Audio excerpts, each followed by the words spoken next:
Madras matinee reflection of middle class அப்படின்னே சொல்லலாம்.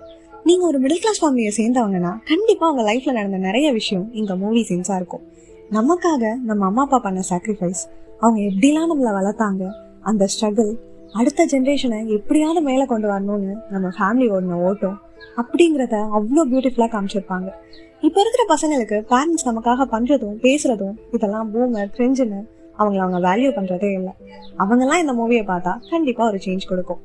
அம்மா அப்பா படுற கஷ்டத்தை பார்த்து வளர்ந்த எல்லா மிடில் கிளாஸ் பசங்களுக்கும் இருக்கிற இந்த விஷயம், எப்படியாவது நம்ம ஜெயிச்சிடணும், எப்படியாவது நம்ம ஃபேமிலியை மேலே கொண்டு வந்துடணும், நம்ம பேரண்ட்ஸை நம்ம பார்த்துக்கணும் அப்படிங்கிற ரெஸ்பான்சிபிலிட்டி, இதெல்லாம் அவ்வளோ அழகாக காமிச்சிருந்தாங்க.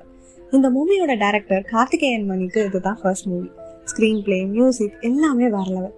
தியேட்டரில் அதை மிஸ் பண்ணிட்டோமேன்னு நிறைய ஃபீல் ஆச்சு. மூவி பார்த்து முடிச்சோன்னே ஒரு திருப்தி, அந்த திருப்தி இந்த மூவியில் கிடச்சிச்சு. So do yourself a favour and watch Madras matinee. Amazon ப்ரைமில் அவைலபிளாக இருக்குது. கண்டிப்பாக பார்த்துட்டு ரிவ்யூஸ் என்னன்னு சொல்லுங்கள்.